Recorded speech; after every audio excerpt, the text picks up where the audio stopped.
పోలీసుల నిర్లక్ష్య వైఖరి, పోలీసుల నిర్లక్ష్య వైఖరి, పోలీసుల నిర్లక్ష్య వైఖరి, పోలీసుల ఏకపక్ష నిర్ణయాలు, పోలీసుల ఏకపక్ష నిర్ణయాలు, పోలీసుల ఏకపక్ష నిర్ణయాలు, పోలీసుల ఏకపక్ష నిర్ణయాలు, పోలీసుల నిర్లక్ష్యం, పోలీసుల నిర్లక్ష్యం, పోలీసుల నిర్లక్ష్యం.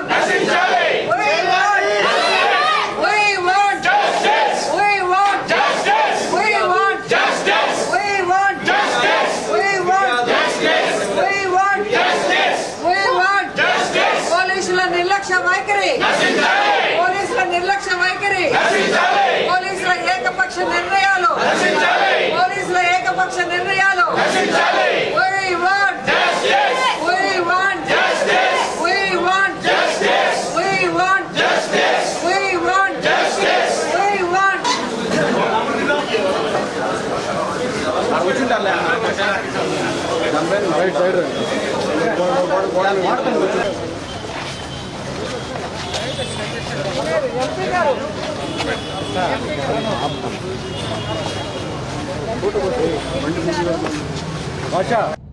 ఈరోజు ఈ రాష్ట్రంలో ఎవరికి కూడా న్యాయం చేయలేక, ఇచ్చిన వాగ్దానాల్ని నెరవేర్చలేక ఈ కూటమి ప్రభుత్వం డైవర్షన్ పాలిటిక్స్ తో ఎవ్రీ డే ఎలా ముందుకు వెళ్తున్నారో మీ అందరూ కూడా చూస్తున్నారు.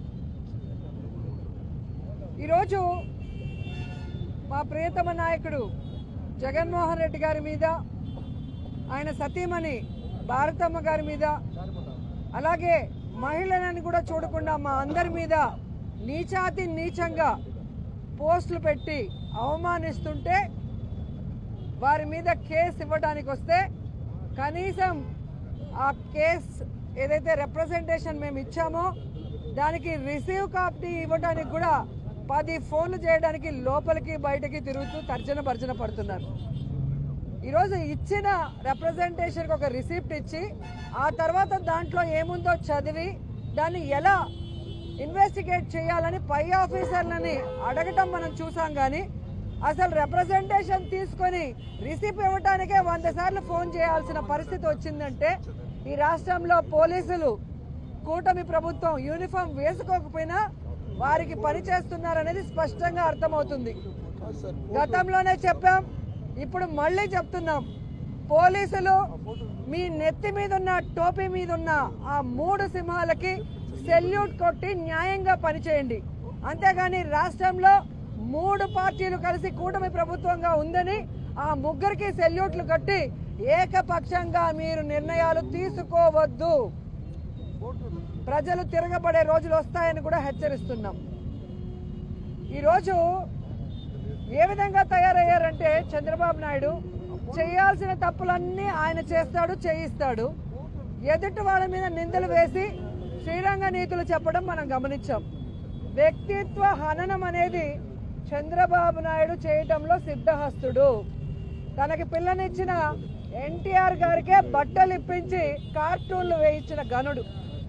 ఇప్పుడు ఎవరైతే డిప్యూటీ సీఎంగా ఉన్నారో ఆయన పక్కన ఆయన తల్లి గారి గురించి, అలాగే చిరంజీవి గారి కుటుంబ సభ్యుల గురించి, మహిళల గురించి తప్పుగా రాయించింది ఐటీడీపీ ద్వారా లోకేష్ గారు అన్న విషయం అప్పట్లో పవన్ కళ్యాణ్ గారు ట్వీట్ చేయడము, తన ఫేస్బుక్లో పోస్ట్ చేయడం మనం అందరం కూడా గమనించాం. అలాగే జగన్మోహన్ రెడ్డి గారు ముఖ్యమంత్రిగా ఉన్నప్పుడే కనీస గౌరవం లేకుండా ఆయన మీద, ఆయన భార్య మీద, ఆయన తల్లిగారి మీద, ఆయన సోదరి మీద, ఆయన పిల్లల మీద ఎంత నీచాతి నీచంగా పోస్టులు పెట్టారో మనం అందరం కూడా గమనించాం. తప్పు చేసిన రోజు తప్పు జరిగింది అని చెప్పి వాళ్ళు క్షమాపణ కోరలేదు తెలుగుదేశం వాళ్ళు. ఆ తప్పు చేసిన వాళ్ళని శిక్షించేదానికి ముందుకు రావడానికి కూడా ఈరోజు ఆలోచిస్తున్నారు అంటే ఒకసారి ప్రజలు కూడా ఆలోచించాలి. ఎందుకంటే ఈరోజు రాష్ట్రంలో వైఎస్ఆర్ కాంగ్రెస్ పార్టీలో ఉన్న కార్యకర్తల్ని నాయకుల్ని భయభ్రాంతులు చేయడానికి ఎప్పుడెప్పుడో ఏదో జరిగింది ఏదో మాట్లాడారు అని దొంగ కేసుల్ని ఫైల్ చేసి కొంతమంది పెయిడ్ ఆర్టిస్టులతో కేసులు పెట్టించి ఈరోజు తప్పుడు సాక్ష్యాలు సృష్టించి అంటే ఫేక్ ఐడీలను సృష్టించి వీళ్ళే తప్పుగా పెట్టి అవి కూడా ప్రూవ్ అయినాయి, మీ అందరు కూడా చూస్తున్నారు. కానీ వైఎస్ఆర్ కాంగ్రెస్ పార్టీ వాళ్ళని టార్గెట్ చేసి మొన్న సుధారాణి గారిని ఆడపిల్లని చూడకుండా కుటుంబంతో హైదరాబాద్లో ఉంటే కిడ్నాప్ చేసి 5 రోజుల వరకు మరి కోర్టుకి సబ్మిట్ చేయకుండా ఎలా కొట్టారో జడ్జి గారి ముందర ఆమె తనకి తగిలిన దెబ్బల్ని చూపించింది, పోలీసులు వాడిన భాషను చెప్పింది, తాను ఎంత అవమానపడింది, ఎలా బాధపడింది, ఎలా దెబ్బలు తినిందో ఏడుస్తూ చెప్పడం కూడా మనం గమనించాం. అలాగే నిన్న కడపలో సునీత అనే మరొక పార్టీ కార్యకర్తని వాళ్ళ ఇంటికి మిడ్-నైట్లో వెళ్ళి పోలీసులు ఎలా బెదిరించారో ఆ ఇంటి ముందున్న సీసీ ఫుటేజ్లో మీకే క్లియర్గా కనిపిస్తుంది.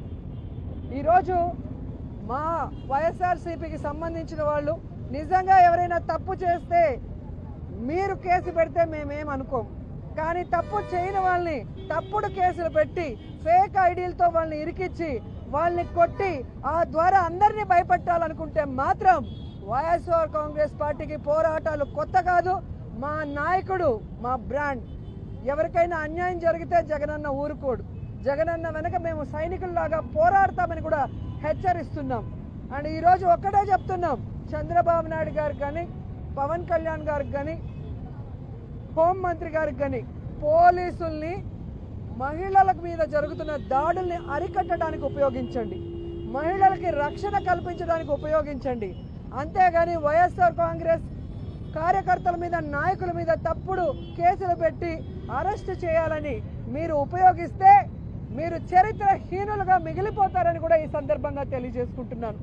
ఎందుకంటే మీరే ఈరోజు అసెంబ్లీలో జరిగింది 5 నెలల కాలంలోనే విమెన్ ట్రాఫికింగ్ దాదాపుగా 7,200 మందిని ఈరోజు అమ్మేశారు. అంటే ఈ ప్రభుత్వం ఎంత ఫెయిల్యూర్, ఎంత దిగజారిపోయింది పోలీస్ వ్యవస్థ అనేది కూడా మీరు తెలుసుకోవాలి. ఎందుకంటే గతంలో పవన్ కళ్యాణ్ గారు 34,000 మందిని విమెన్ ట్రాఫికింగ్ చేశారని మాట్లాడారు. అదే మనుషులు ఈరోజు అసెంబ్లీలో ఉన్నారు. అదే క్వశ్చన్ వైఎస్ఆర్ కాంగ్రెస్ పార్టీ వాళ్ళు వేస్తే 34,000 మంది కాదు 36 మందే ఆ రోజు మిస్ అయ్యారు అన్న విషయాన్ని ఇదే హోంమంత్రి గారు చెప్పడం మీరు అసెంబ్లీ రికార్డులో చూడండి. నిన్న మొన్న మాకు 36 మందిని మిస్ అయ్యారు, మిగతా అందరినీ ఆల్మోస్ట్ ఎలా దిశ యాప్తో సేవ్ చేశాము, దిశ పోలీస్ స్టేషన్లు విమెన్ పోలీసులతో ఎలా అందరినీ కాపాడామో అందరూ కూడా రికార్డులు చూస్తే మీకే అర్థమవుతుంది. కానీ ఈరోజు 5 నెలల్లోనే 7,200 మంది అయిపోయారని ఈరోజు అసెంబ్లీలో జరిగింది ఆన్సర్ చెప్పారు. దానికి సిగ్గుపడండి అని కూడా ఈ సందర్భంగా తెలియజేసుకుంటున్నాను. ఈరోజు రాష్ట్రంలో చూస్తే అసలు ప్రజాస్వామ్య రాష్ట్రమా, ప్రజాస్వామ్యమా, నియంత్రిత ప్రభుత్వమా ఎవరికీ అర్థం కాని పరిస్థితిలో ఉంది. ఈరోజు మీరు చూస్తే హిట్లరు, గడాఫీ కలిసి పరిపాలిస్తున్నట్టుంది చంద్రబాబు నాయుడు, పవన్ కళ్యాణ్ గారు పరిపాలించడం. ఎవరు వాళ్ళు చేసిన తప్పుల్ని ప్రశ్నిస్తే వారి మీద తప్పుడు కేసు, ఎవరు వాళ్ళు చేసిన తప్పుల్ని వారి వీడియోలతో పోస్ట్ చేస్తే వారి మీద నాన్ బెయిలబుల్ కేసులు పెట్టి 3rd డిగ్రీ ఇవ్వటం. ఇది ఎంతవరకు సమంజసం? అంటే మీరు తప్పులు చేస్తే మాట్లాడకూడదా? మీరు ఇచ్చిన సూపర్ 6 మీరు ఎవరికి ఇవ్వకుండా చీటింగ్ చేస్తుంటే మాట్లాడకూడదా?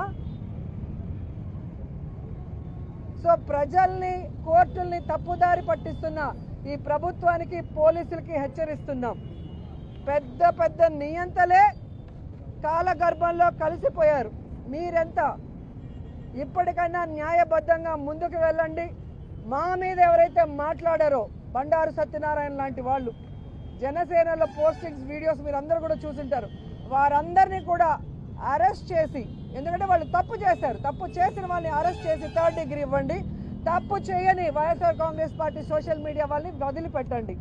లేదంటే ప్రజల్లో కూడా చైతన్యం వస్తుంది, అందరూ కలిసి తిరగబడతారు. మీరు కాలగర్భంలో కలిసిపోవటం తథ్యమని కూడా ఈ సందర్భంగా తెలియజేసుకుంటున్నాం.